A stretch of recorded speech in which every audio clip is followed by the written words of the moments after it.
Dronele ucrainene roiesc în Crimea temporar ocupată.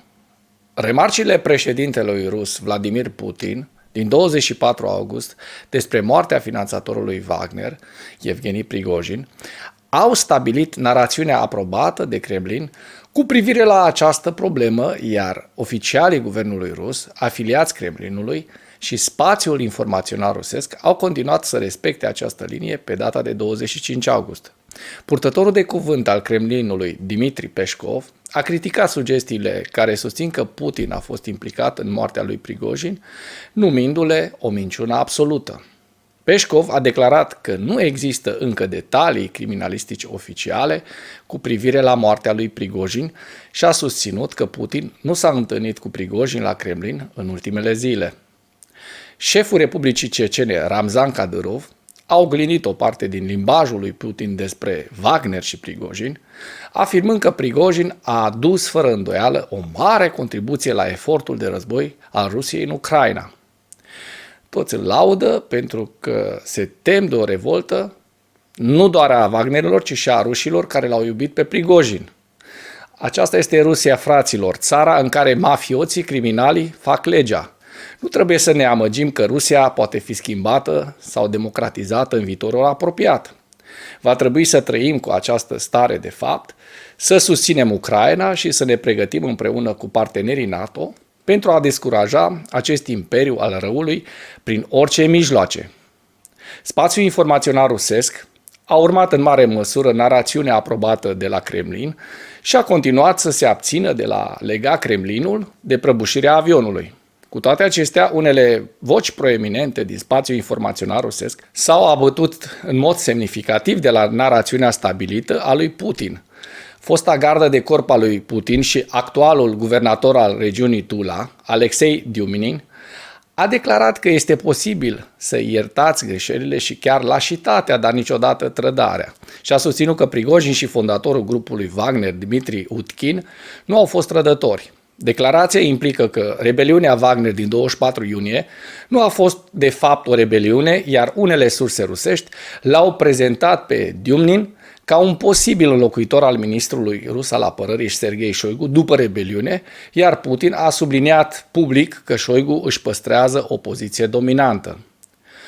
Comandantul batalionului rus Vostok, Alexander Khodakovsky, a declarat pe 25 august că unele grupuri de surse, cu excepția naționalistului înflăcărat, întemnițat Igor Girkin, încearcă să folosească moartea lui Prigozhin pentru a discredita autoritățile ruse, pentru a semăna instabilitate și a susținut că aceste campanii de discreditare pretinse sunt un semn de instabilitate în Rusia. Khodakovsky a cerut eliberarea lui Girkin după moartea lui Prigozhin pe 23 august, pe motiv că Rusia are nevoie de mai mulți oameni, probabil buni, pentru a se apăra. Contul oficial Telegram al lui Girkin a publicat o declarație din partea lui, prin intermediul avocatului său, pe data de 24 august, în care Girkin susține că prăbușirea avionului lui Prigozhin indică o intensificare a tulburărilor în Rusia, oglindind plângerea lui Khodakovsky. Girkin a susținut, de asemenea, că anii 90 s-au întors, ceea ce înseamnă că efortul amplu a lui Putin de a restabili ordinea în Rusia, în urma haosului și gangsterismului de după căderea Uniunii Sovietice, a eșuat, care este un atac direct asupra regimului Putin. Ziua 549 a războiului din Ucraina.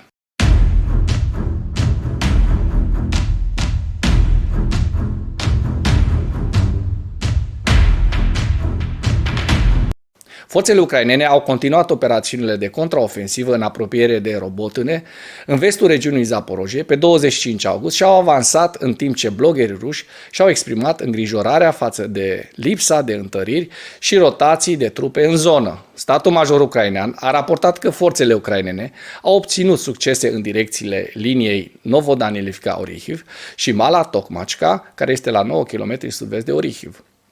Un proeminent blogger militar rus și-a exprimat îngrijorarea cu privire la capacitatea forțelor ruse obosite de lupte de a se apăra împotriva posibilelor viitoare atacuri ucrainene reînnoite lângă Robotâne pe fondul afirmațiilor că luptele s-au mutat în sudul Robotâne. Bloggerul a susținut că mulți dintre militarii ruși care au luptat lângă Robotâne au fost în prima linie de la începutul contraofensivei ucrainene și aceste unități se confruntă cu o lipsă de întăriri în prima linie. Această afirmație susține evaluarea Institutului pentru Studiul Războiului, conform căreia forțele ruse care luptă în zona de vest a regiunii Zaporojie s-au apărat împotriva atacurilor ucrainene de la începutul contraofensivei fără rotație sau întăriri semnificative. Dacă până în acest moment ai găsit informații utile în material, contribuie cu un like și cu o distribuire a acestui videoclip pentru a ajunge la cât mai multă lume. Rapoartele potrivit cărora o unitate rusă a suferit pierderi semnificative pentru că nu avea sprijin adecvat pe o insulă din delta fluviului Dnipru au stârnit indignare împotriva comandamentului militar rus în unele părți ale spațiului informațional rusesc. Blogheri militari ruși au amplificat o plângere din partea personalului Brigăzii 205 de pușcași motorizați ruși, Armata 49 de arme combinate a Districtului Militar de Sud, susținând că au suferit pierderi semnificative sub focul artileriei ucrainene pe o insulă în direcția Herson. Personalul a susținut că un comandant al companiei a încercat să-și evacueze unitatea de pe insulă, dar comandanții superiori au oprit evacuarea, l-au trimis pe comandant și i-au demis pe alți doi comandanți care au susținut retragerea. Blogheri militari ruși au sărit rapid să critique comanda militară rusă pentru că nu a reușit să rezolve problemele sistemice în rândul forțelor ruse de pe linia frontului Herson, inclusiv lipsa proviziilor și atacurile frontale împotriva pozițiilor ucrainene de pe malul de est, sub focul de artilerie puternic și fără sprijin. Această situație ne arată două lucruri importante. Regimul Putin nu dă 2 ruble pe viața propriilor soldați și că resursele Rusiei s-au subțiat considerabil, ajungând la penurie.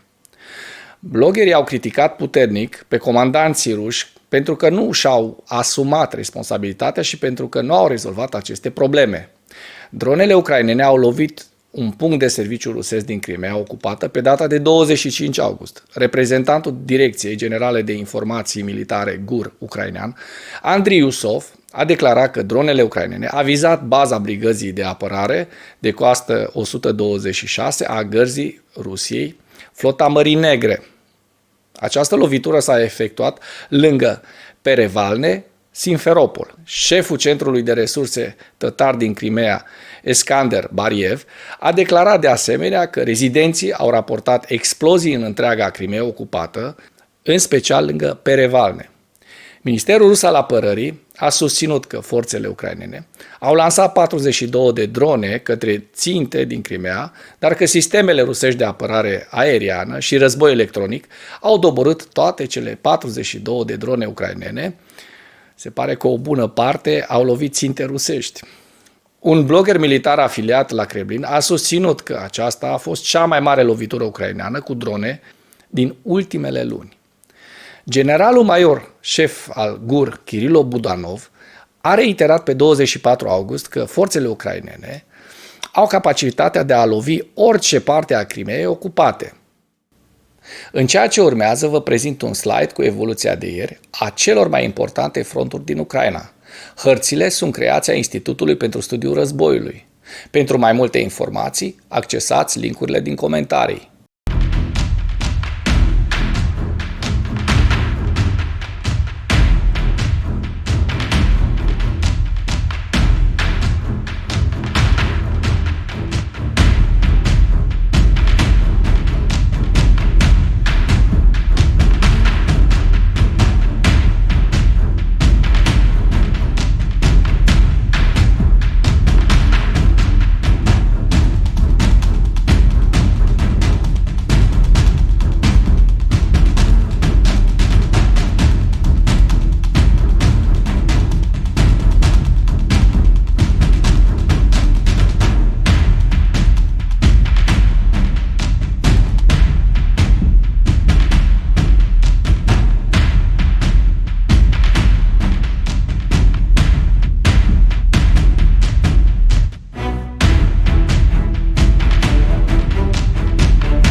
Mulțumesc pentru vizionare. Dacă vrei să susții acest canal, abonează-te la Animatura.